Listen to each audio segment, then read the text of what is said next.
your Ravens. It was due time. It was a good game though. Yeah, very good game. Hard to beat Mr. Watson after a good old rub and tug. Here Baltimore is the place for that. Wow. Eliza. Yeah, that's, yep, edit that. I'm just kidding. But here's the thing. So you had the game here completely at the end, and the Browns came back and won this thing. And what was the score? It was 17-9 at halftime, and it felt like, okay, the Baltimore Ravens are going to do their thing. And then Deshaun Watson went out and played relatively well, 20 of 34 for 213, a touchdown and a pick. Jerome Ford played well. You're still in your fantasy. Yeah. 17 carries, 107 yards. Did his thing. Amari Cooper, 6 for 98. And, don't let him get in the touch. Don't let him get in the end zone, though. Come on, guys. Of course. Yeah, too much to ask here. So Joke had half a sack, half a star. I got to stab somebody to get my rep up. Longest yard? Nobody? Okay.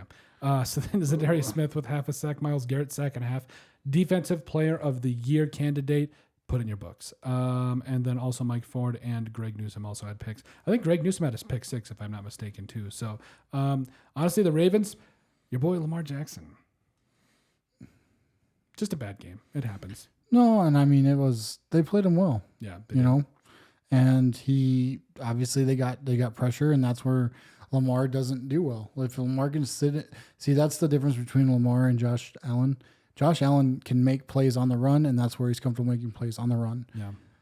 They don't want him to do that. They want him to sit in the pocket. If Lamar Jackson can sit in the pocket, he can pick apart defenses. Yeah.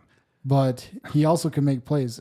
He can also run the ball, but he cannot make plays on the run. So, and that's what they were causing him to do. They were collapsing the pocket, so he'd have to come out, and then they'd have a spy, and then he'd have to dump it or he'd have to get rid of it. Well, the way Lamar Jackson reads is 1, 2, 3, and then his dump is his fourth or his third read. Yep. And he's already gone through his progressions. So he'll go through his progressions and then he'll take off. And then he has to go back through his progressions again to get that. And that's what you're seeing with these stats, I believe, because he's going through them so much that he's just trying to force something. And that's where you end up with the 2 interceptions. It's just, he's still a good quarterback. The Ravens are going to be fine. Nothing to panic here, but a game like this, though, it could have a lot Browns aren't a bad team. Browns aren't a bad team at all. This could have some big implications, too, as we get closer to the playoffs as well, too. So yeah, all it means is the Ravens might not get to play at home. Yeah, big whoop. It's the NFL. Good luck, guys. Roquan Smith, 21 tackles. You want to everywhere, dude. You just copy and paste him every part of the field. But also the second-year pro Kyle Hamilton had a pick. You had Odafe Away had a sack. Jadeveon Clowney, the former first overall pick back in, I believe it was 2014, had a couple of sacks, excuse me.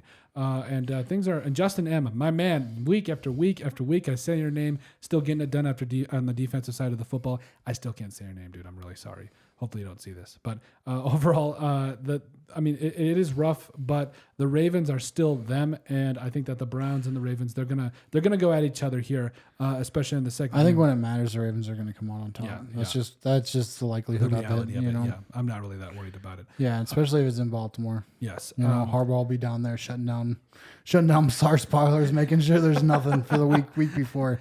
So you got nothing. No happy endings in Baltimore tonight. Not tonight. Sorry.